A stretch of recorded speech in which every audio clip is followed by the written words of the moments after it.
The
following is rated TVMA and is intended only for mature audiences. Viewer discretion advised.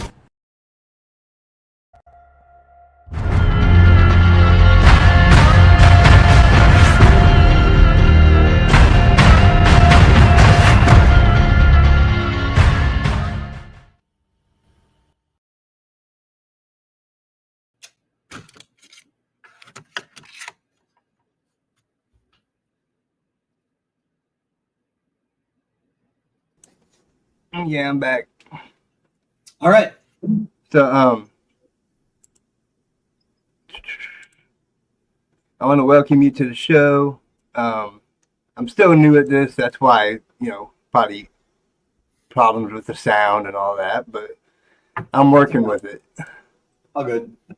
But I'd love to start talking to you about your journey, just not as a musician, but as a creative force.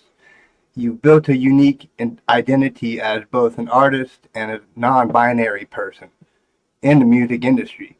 How has your personal identity shaped your artistry and the way you approach music? I mean, first of all, I think it is unfortunate to have a passion towards the arts, because it is a sort of area of the world the less traditional people like me, it's much easier find a way in, much easier fit in there. It's like I can walk down the street and a lot of more normal people look at me and be like, what's going on there? But then I get on stage and even they are like, oh yeah, that makes sense. It feels natural, So I do think are a great place to have kind of something going on up here. Well, rock and glam have always been about pushing boundaries and self-expression. As a non-binary artist, how do you see your identity influencing the way you perform, write music, and connect with your fans? Well, one thing, I'm really glad that rock music, all that place where that, because one of the biggest problems I learned is not knowing that there are boundaries, so not having to worry about that, kind of having the expectation that things are going to get wild, that's a lot easier, because you push back, whether they're in trouble, and that's been way too much in my life. So it's nice to be relatively free of that in the yes, in terms of fans, I guess there's not a ton of binary representation that I've seen in music at least. So I guess I do feel a bit of a responsibility to be a example set for all the other entities out there, Yeah. May want, may not. Can you share the story behind the formation of Hot Apollo? Yeah. So music and performing in general, I've like always had an interest. Like basically, like as long as I can speak. Like there are pictures of me like in the costume for like a musical when I was like 3 or 4, and so it's like I've always been something I've had a strong passion for, and kind of I didn't always know direct it throughout my life. I remember in like grade 6, I was seeing so much of like around me had a band activity. So I would just like get up, ask, and like there's a quiet moment and start like belting like songs. And that was not necessarily the ideal to do, but I had this thing inside me and I didn't know what to do with it. And so gradually I worked on healthier ways to do that. And a lot of it, I remember yeah, high school, like middle school, high school, a lot of my friends were in bands, and they knew I wrote, I liked writing like lyrics and then some stuff. And they were like, you know what, we like what you do. We like the songs you write. Be in a band with us. And then they heard me sing. They didn't like it. So they're like, oh, but how about drum kit at home, right? I just like pop on the drum kit and lyrics and we'll have a band.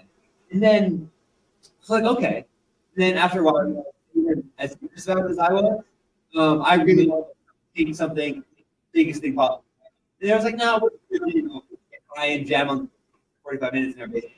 And we were like, that's cool. And it's, that wasn't what I was.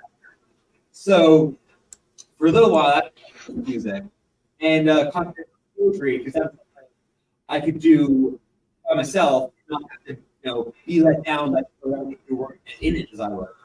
I could just do my own thing. And then I realized, wow, I feel like writing poetry, like rock and roll, being on stage, that's in my blood. And something worth doing, worth pushing through that stuff for. So I said, you know what, I'm just a band of finding people who are as I am. And also, when I start this band, no one of them tell me not to sing. I'm just going to sing and see what happens. And what happened was I got better at singing. Now people like my books. That's just, sheer stubbornness and perseverance. And so that's how the band started. When I started on the band with, we wrote our first song, Tempest Honey, in 30 minutes after meeting. And it is the lead track on our album, which is out, everywhere. Go check it out. But the initial Hot Apollo song, Spotify, iTunes. Yeah. Well, on YouTube, our child, who is also non-binary, is asking what your pronouns are. I think anything. There is like no name. I'm Jaymes. It's open to interpretation. In fact, I like transgender, and I think it's not fair. I think actually in like 100, 200 years, I think gender will be like, it's like, it's things you do about someone, but it doesn't be like define them in any way. Okay. Yeah, because our child goes by they, them. That's their pronouns. So, getting into your music, like your creative process. Your music has a distinctive flair. Could you walk us through your creative process when writing and composing songs? So I write all the lyrics and the the tunes are like language process and we don't like one formula to go by. It's just a lot of it happens naturally. Sometimes all like a song or a poem that we're talking about, come from the band members and go, hey, it's like right, the tune for this like right now, like the things are next or the next show. And sometimes out of band practice and like we're warming up and like maybe we're on the guitar and it's just like with their own guitar and like it's amazing. Make a song out of this. That's my fingers. That's a song. Let's go. So to the end, I'll write fingers forward, or maybe I'll think, oh, I wanted this song I wrote like 3 months ago. Let's see if it did. It was kind of like jam on it, so oh yeah, that's it. And then sometimes, honestly, like songs just come out of like some random thing. Like we're working on. It's actually we did a video for it. It's in the release when we put out our third album, and it's the world's first song and play-ons, and then I was just thinking out like either a drummer or a bassist, and I was like, oh, I found an idea for that. So yeah, any old way, but yeah, I'll go. Yeah. Are there any particular songs in your repertoire that hold special significance to you or the band? What stories or experiences inspired them?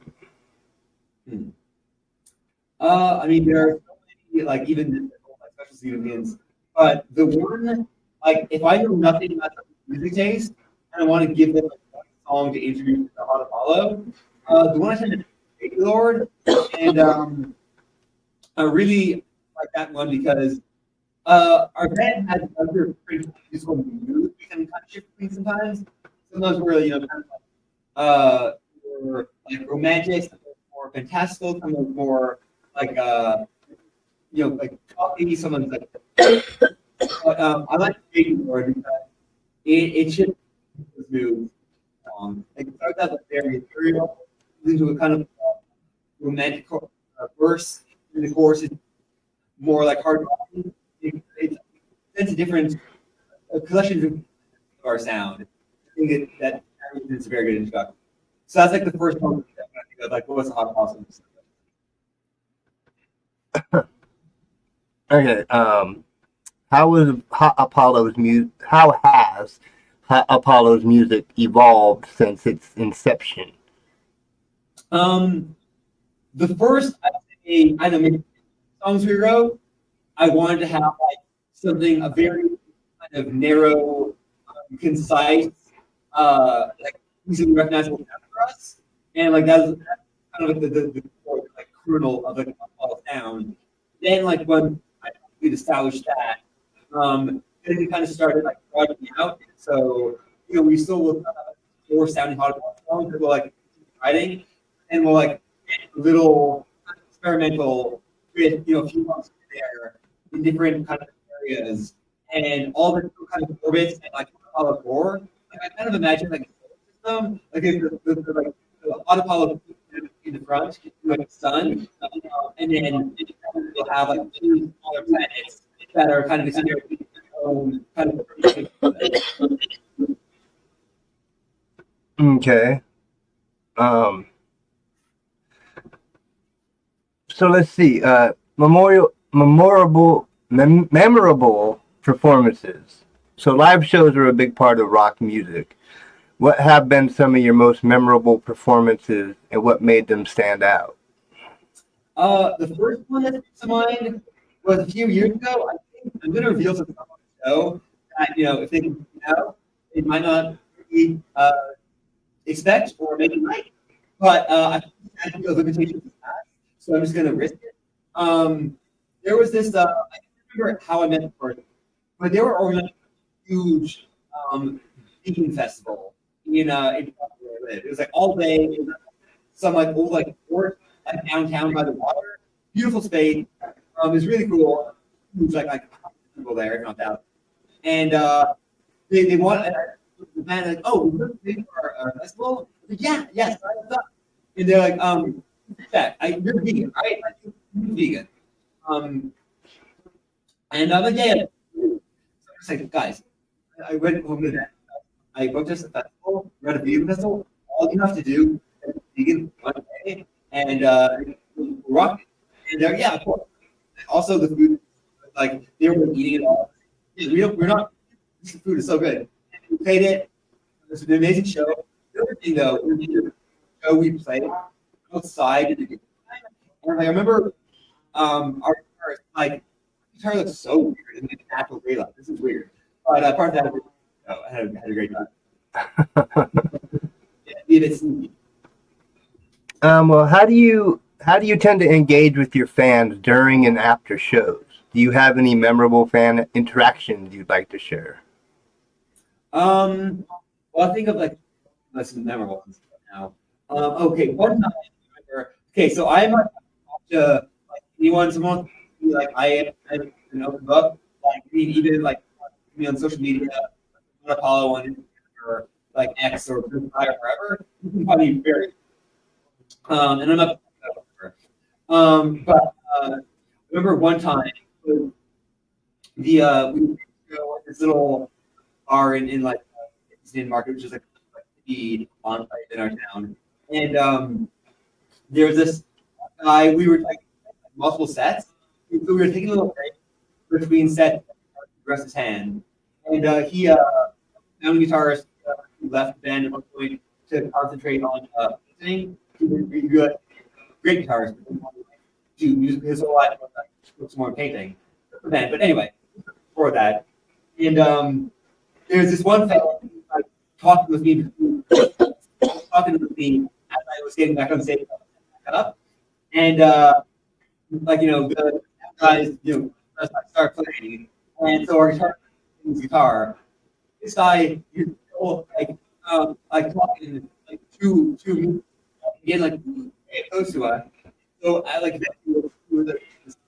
our guitarist like uses his guitar like prod him away. So yeah, like great enthusiasm.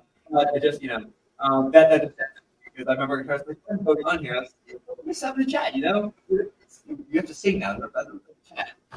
So yeah, that is that to me. Well, what's the farthest you've toured? Because I think I read that you're Toronto-based. Yeah, Toronto-based, but a bunch of like shows in like Toronto, like, Ontario, the problem. We haven't like further than that. And the big consideration is like money. Just like we haven't had sort of like acting like a foreign tour right now. So we're like concentrating on in our city right now and like recording albums and music videos and stuff. But yeah, when the opening comes up, I'd take a look at touring. We have not done it yet.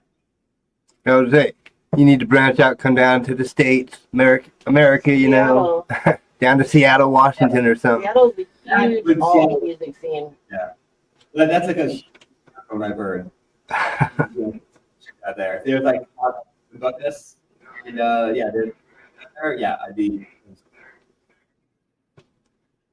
Well, the music industry has faced significant changes recently, especially with live events. How has Apollo adapted to these challenges?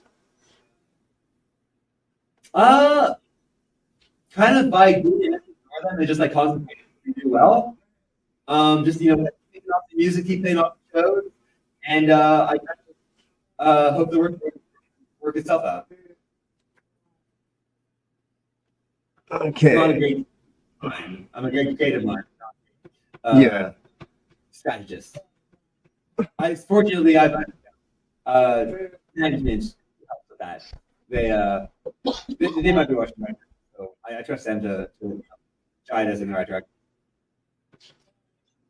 Well, day-to-day life, what's a typical day like for you and the band? How do you balance the creative aspects with the business side of music? Balance is a funny word there. For I think everyone in the band right now, like if you're thinking about balance on like scale, like creative side is way heavier. There's way more creativity, and there is like business.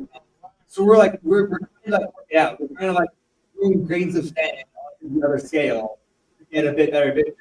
And I'm looking for a good manager who's so now it's like starting out. But like until that, it was very unbalanced.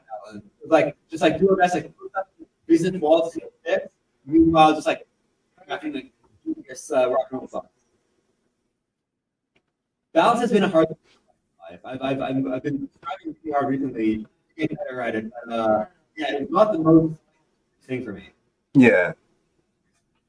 Well, every band faces hurdles. Can you share some challenges Apollo has encountered and how you overcame them? So I guess that's the biggest one, like trying to figure out like the business side of things. Especially right now, because I feel, we live in an age where it's so much easier to like record music out there in front of eyes. because it's so easy for like everyone, it means that there's like so much out there, and like a lot of like to get like lost in the noise, and like no one ever sees already worked so hard on that. We have a bunch of like really professional videos.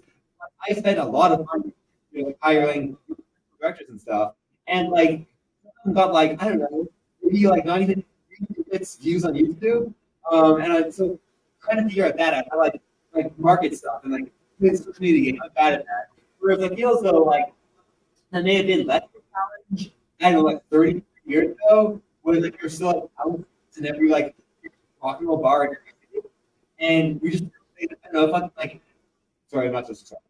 Can you cut that up? Don't worry about it.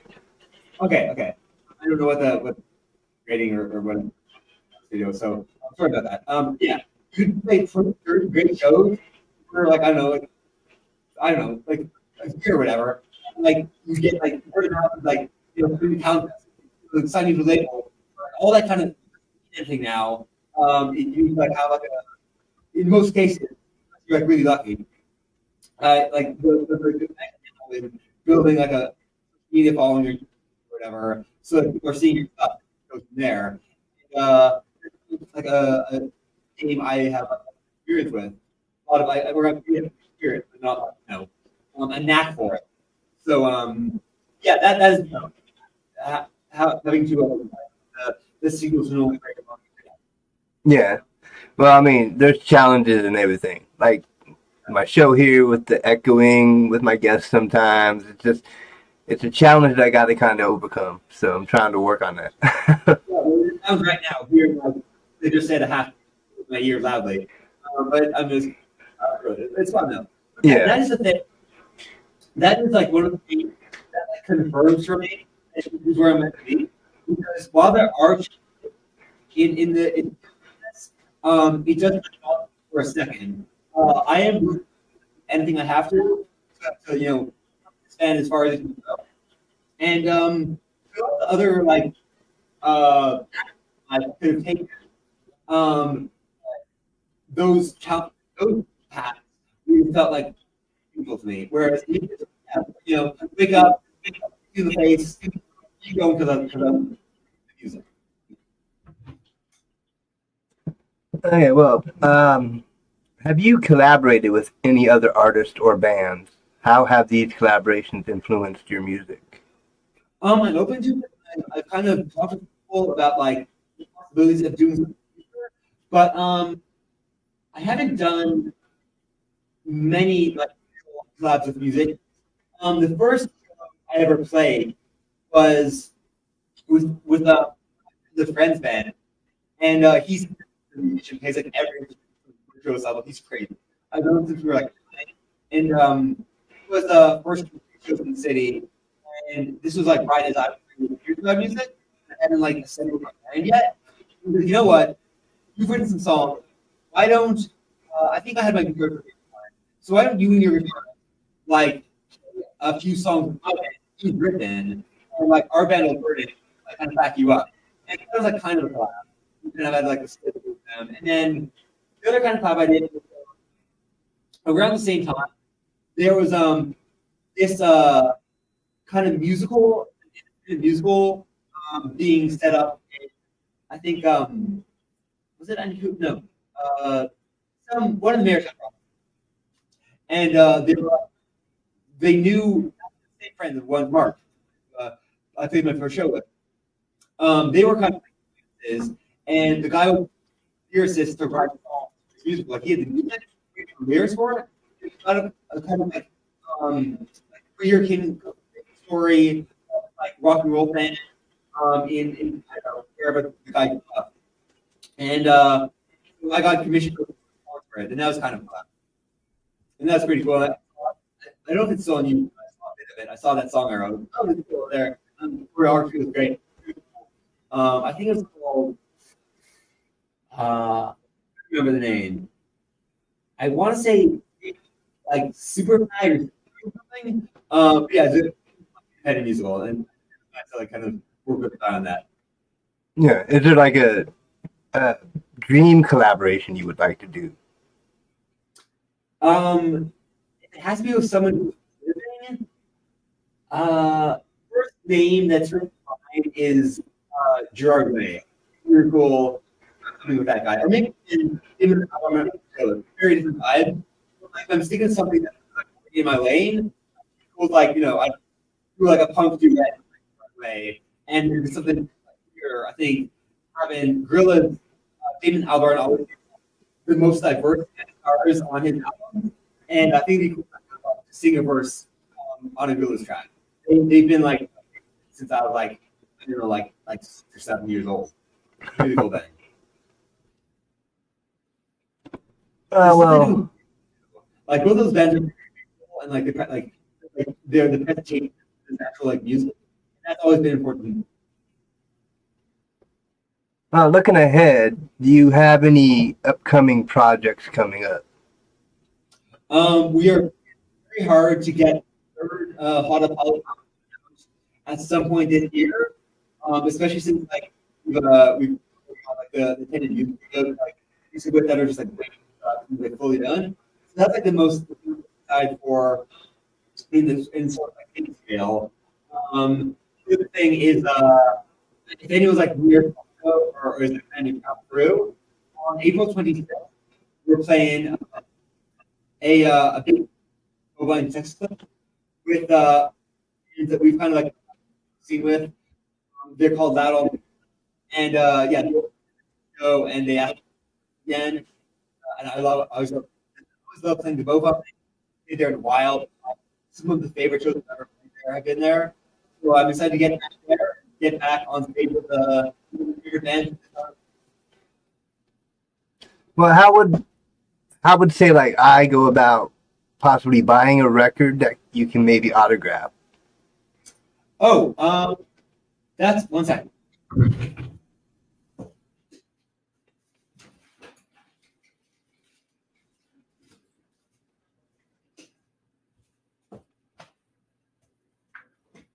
So we haven't done a ton of media, like all our you search for Hot Apollo, you'll find like Spotify or Apple, or wherever. But we haven't done a ton of media. We have been experimenting with it, and recently we made a limited series of singles for the song I mentioned earlier. Inside is working on very like kind of dance, and so we have a few finals for those. So if you contact me on whatever, yeah, something I can send it to whoever wants them. And yeah, I can sign. Yeah, why not? So yeah, it is possible for the release, and probably when next year we might work on it. Or work getting more like consistent sort of putting like final people want out, depending on what people want. Yeah, and I could also keep in touch through email and kind of get information on how to go about getting some autographed copies or something. My inbox, my DM, yeah. Well, do you have any advice that you would give to aspiring musicians looking to make their mark in the industry?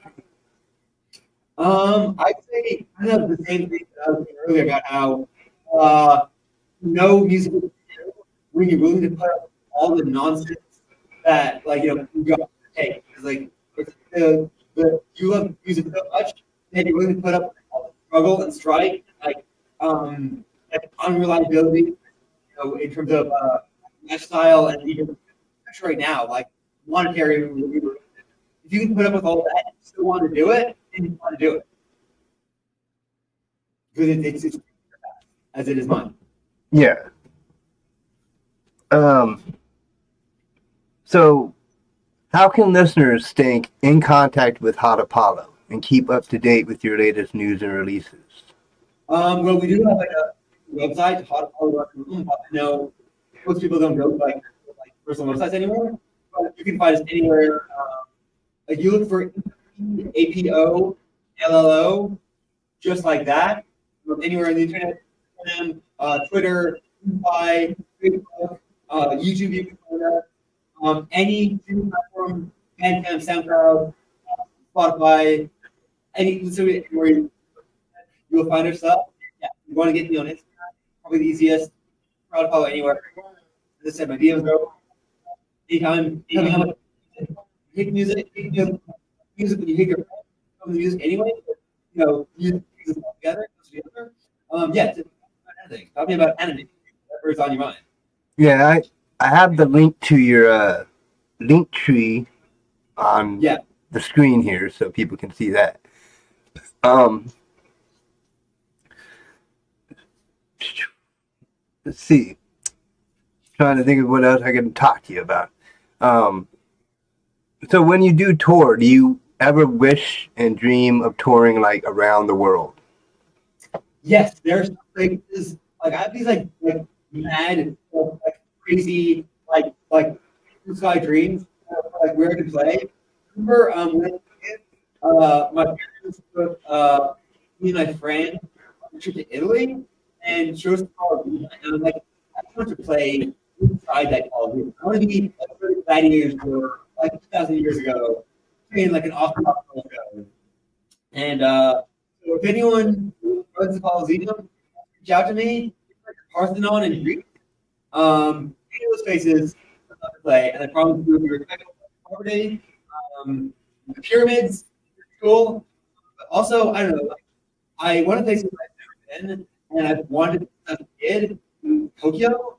I love just how I love city. I'm a city kid. I love how like it's like basically the apotheosis of it. Like in my mind, ultimate city. Like, this is like the end of the urban part. Like Mecca, ultimate city years ago. Like Tokyo, kind of, like, this is what city will always be. And so I think they go there. So and Glam Rock kind of started in the 70s, and it's a kind of episode. Like they still have like a big like glam rock to Japan. They call it different. But it's the same kind of like ego, and I love that. I think it's cool to like go and maybe open okay bands. I think that'd be really cool. Yeah, it'd be cool to, tour across the world and go to these different countries and different famous places, and just rock people's minds.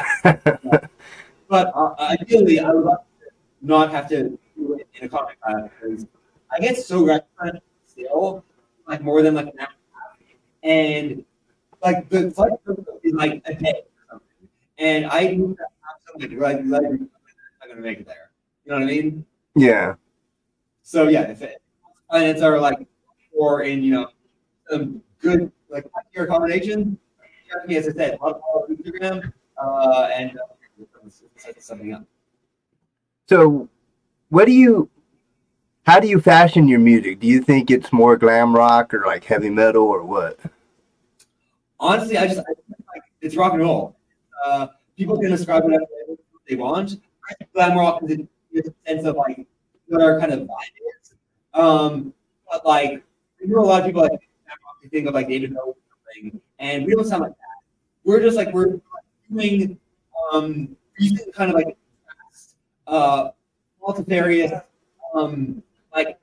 like street rock and roll and like ocean rock and roll, and we kind of like explore as much as that in a way that's true to ourselves.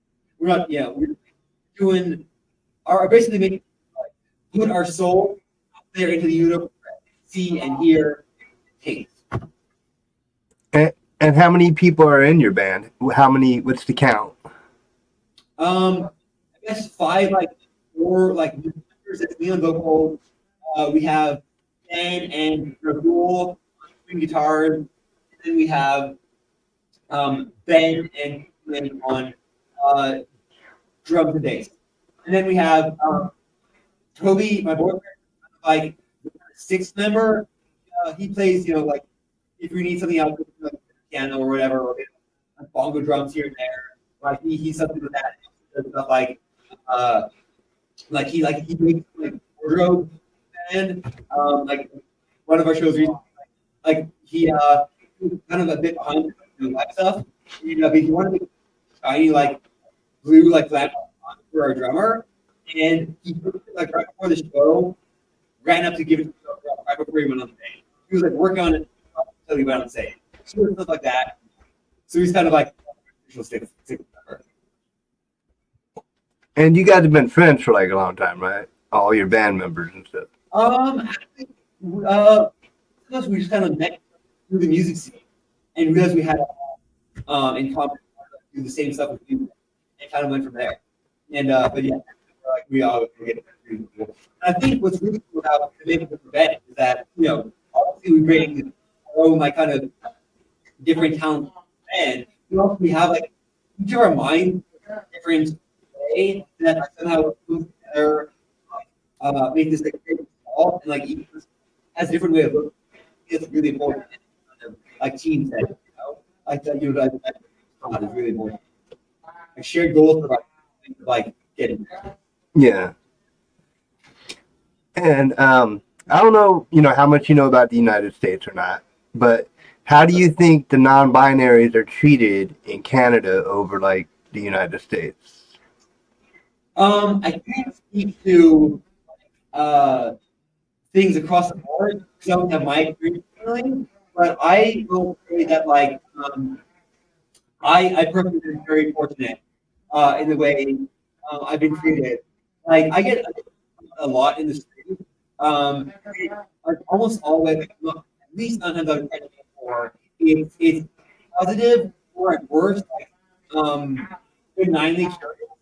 Like very occasional, I don't know, like say like homophobic or whatever, but it's like rare. And when it's kind of hilarious because they kind of fools themselves. I remember one time I was walking along broad daylight, and I was like, "Street, there's this guy like side of the crossing." And definitely thought like it was a woman, and he was trying to present his like their sexuality, and like he said something like, "Oh, I'd like to do something to you," and I get a little closer, he realizes, "Oh, I'm not so, like this is he thought I was," and he like tries to cover himself, so like he doesn't in front of his friend. He's like, "You're a woman." Okay, yeah, great, yeah, buddy. Thank you. So yeah, the case does happen, but it's a very rare story when it does. But yeah, mostly I feel like people, at least in the city, they're like very like great in city. Music scene too.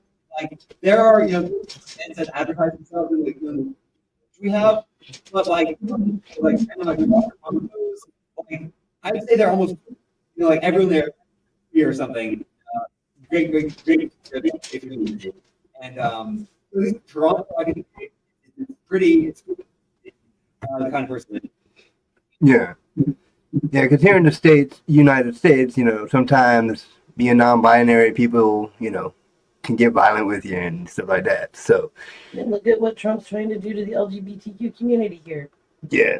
Sorry, Trying to say you were born what you were born and you can't, say you're non-binary or whatever. Also, I've heard the phrasing of that, the way you like phrased it in the bill or whatever, doesn't the scrutiny because it's like what you were conception. But I think I heard, I'm not a scientist, but what I've heard is that everyone is technically female conception. So it's basically saying everyone's female, and half of you are trans women. If you were going by the letter of the law, which I think is kind of funny. Yeah. But yeah, no, I goes out to like people like living over there who are confronted with a lot of scrutiny on their identity. And it's not really like everyone can be free to and did you ever I don't know somewhere you feel safe in Toronto and yeah maybe we'll meet up and then go to or something or a dance or whatever. Yeah. It's the beautiful we're Toronto or the U.S. are very so there is a lot of interconnectivity, and but you are best to build a bulwark for everyone who feels like a bit endangered or a bit under fire right now. Yeah, but seriously, I feel like there's a lot politically do right now. I'm not a politician, but if you need anything, solidarity. Yeah, that's why I look forward to, having this interview with you because me and the wife being parents of a non-binary child, just kind of thought it would be cool to get somebody who's non-binary to, talk about their career and talk about life and how they're treated and all that stuff. And I'm glad you did. And what would you advise, like, younger generation who come out as non-binary, of what people say or how they're treated and how to get over that? I think this is I kind of learned. In like third grade. I remember I had like zero self-awareness in third grade. I got into third grade. I went to an all boys school, third grade, and so I was like all these people, like like prove that they're like more masculine than the next boy beside them or whatever. And I did not fit into that, and I was very like not traditionally masculine, and so for a while I got a lot of heat for that, and it was a pretty like so I wasn't like violently bullied, but there was a lot of like social pressure that some of the meaner kids like forced on me in ways that really felt bad when I was like 8 years old, and not at all. I thought, oh my god, I'm this like weirdo, and like anywhere like I feel bad about it.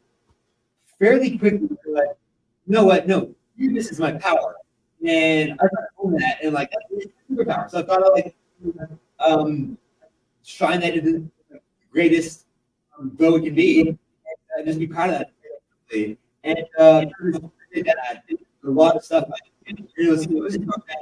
I didn't like know that, but I kind of figured that throughout my life, and easier and easier as time went on. As hard as it is to find the diversity of self, as soon as you do find it, it's so much easier.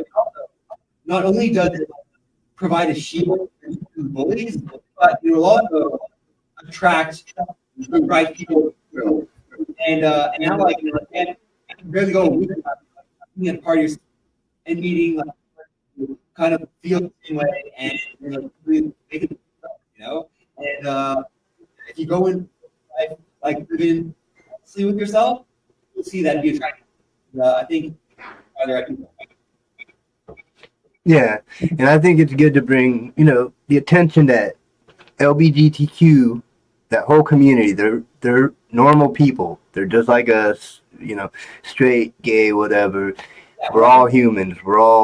We all bleed the same. So I don't think it should be to where people, judge each other or fight or try to kill each other off this stupid stuff, I mean, we're all the same. And things are right now. I'm saying that, and like progress is always too slow. It does happen. I look at like how like North America was 100 years ago, where like it was ignorant, like Irish. We shouldn't say anything about now because like now seeing Irish and Townsend, years what it's fine. And like the way that like society can progress from like so like old sexy time. You're always like looking on, and always like this is prejudiced, sect and disposed of. But they move forward, and it's never fast enough. But it does happen.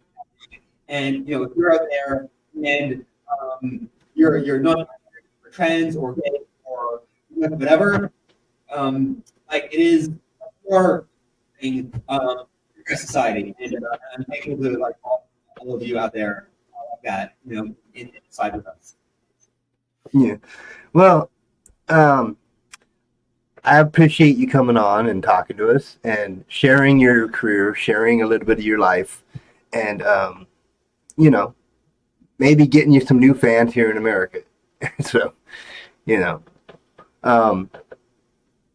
and I hope that maybe in the future I could have you on the show again, like further into the career, extra albums coming out, have you on after some albums and talk to you about your music, and maybe have the sound better. But I'll probably let you go for now, and I just appreciate you taking the time out of your schedule to talk to me and do this interview. It's always cool to meet new people and share between each other. So do you have any last words for my audience to maybe, hear? Yeah. I like the way you think. You're across. You're really talkative. All right. Well, thank you for joining me. I'll keep in contact with email to try to maybe get some albums bought and signed and all that stuff, and maybe have you on in the future. Sounds good. All right. You have a good one, man. Same to you. Take care. Okay, that was interview with Jaymes Buckman.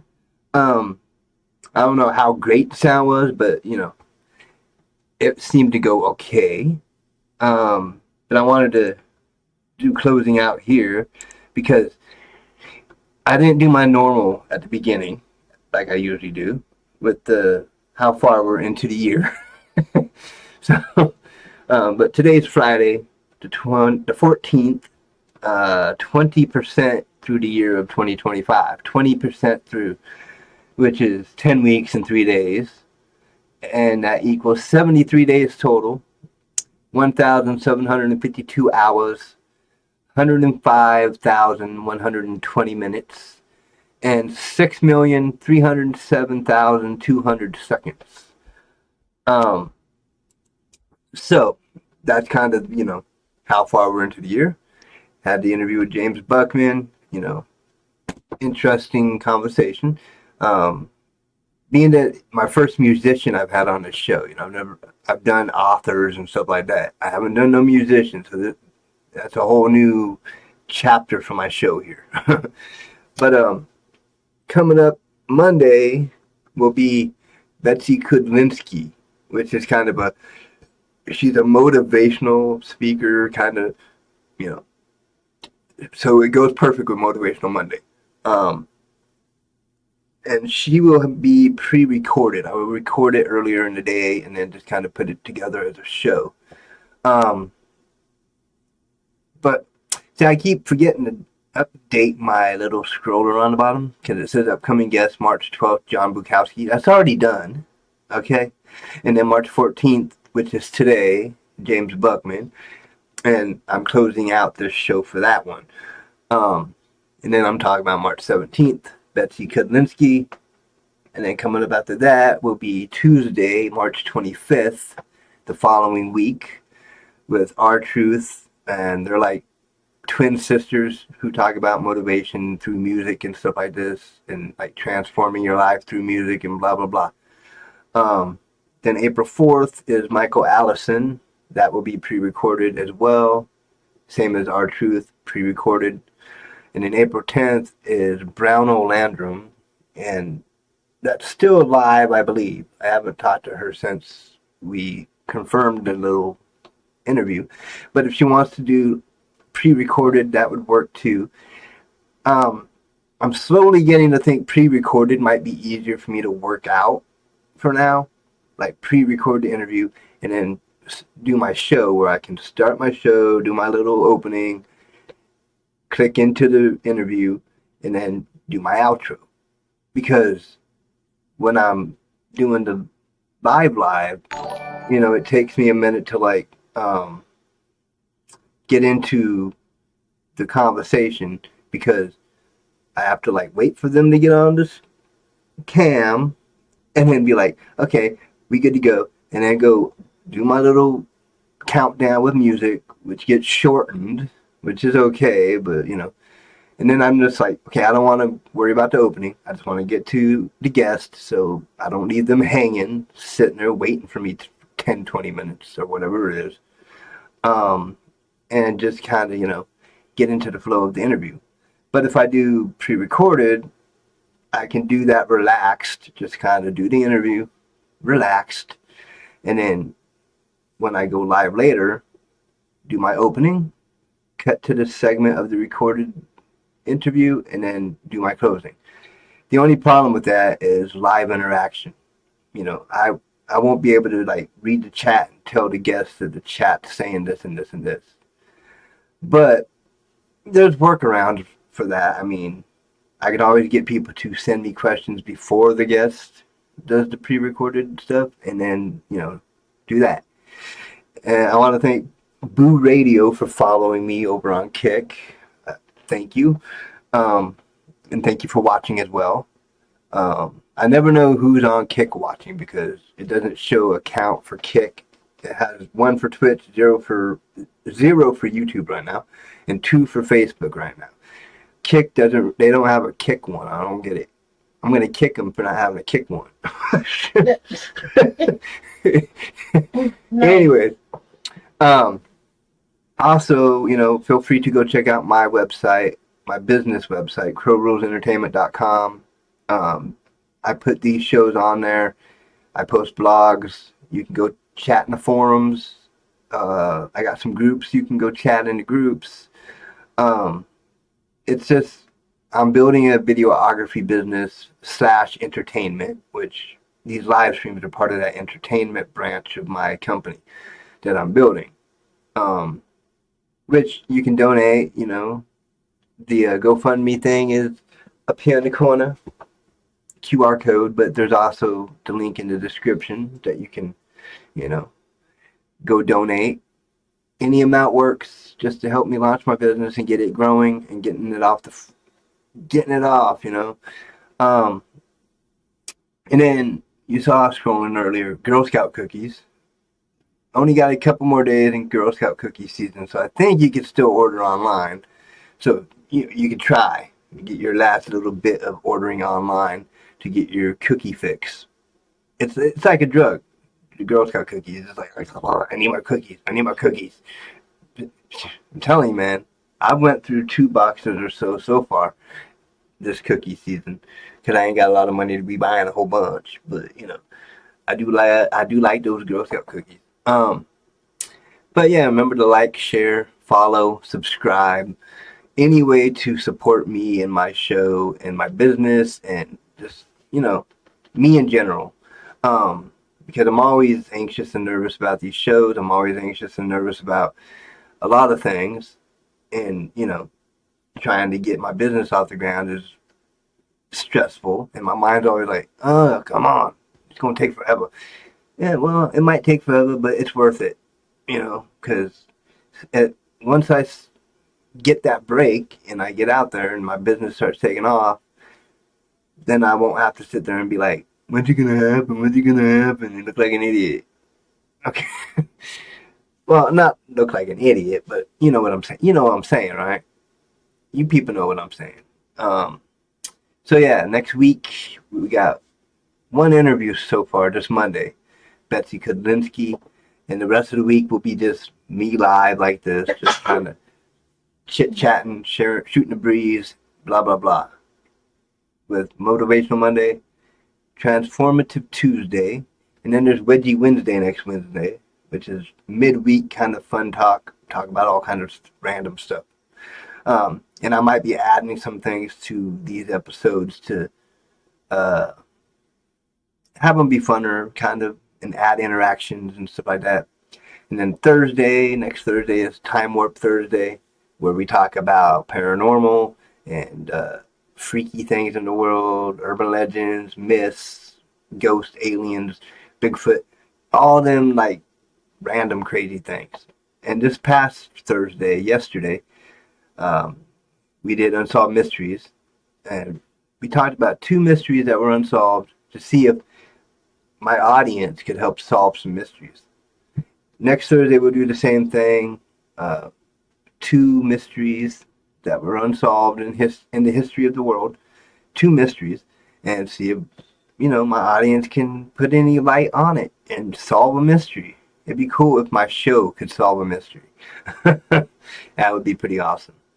And then Friday next week, finally Friday again. No guests this time. The past 2 Fridays have had guests. Last Friday was Hollywood Capone. This Friday was Jaymes Buckman. Next Friday, no guests. It's going to be just me live talking about ending off the week and going into the weekend and, all that stuff. So, again, I want to thank Jaymes Buckman for being with us and talking to us. And as I told him, I got to still continue to work on the sound because a lot of my guests have been telling me that there's like echo or feedback coming through, and I don't, I'm going to have to start doing some reading and studying on how to change that.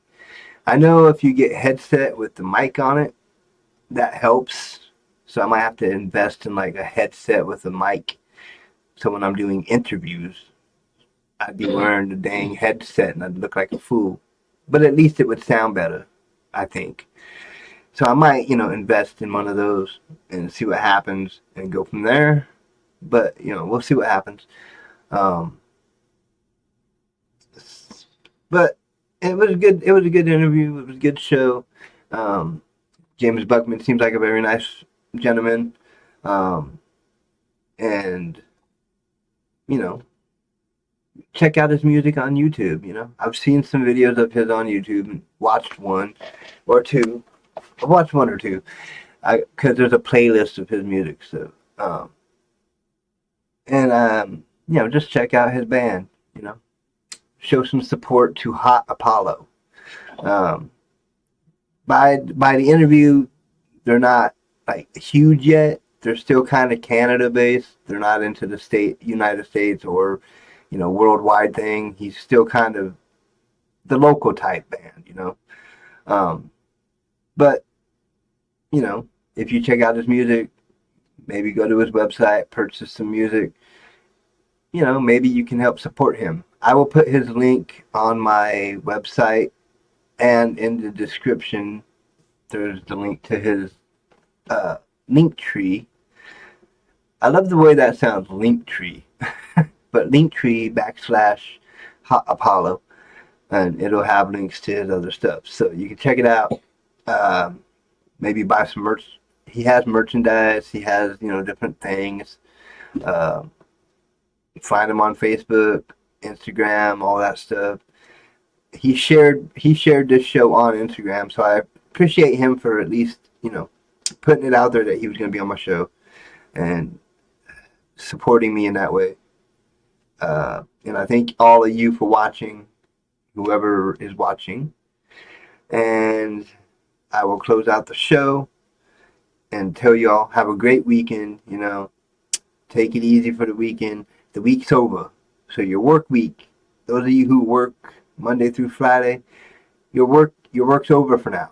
Take the weekend and chill, relax, drink a few cold ones or whatever you do on your weekends. Just enjoy it and take it easy and have fun and yeah. So peace out, guys. Much love. Talk to you next week. Monday, March 17th, Betsy Kudlinski. Look forward to that. And yeah. Peace. Much love and gravy sauce and Taco Bell. And McDonald's. And Wendy's. And KFC. And Arby's. And Jack in the... What am I doing? Okay. Peace. Much love, guys.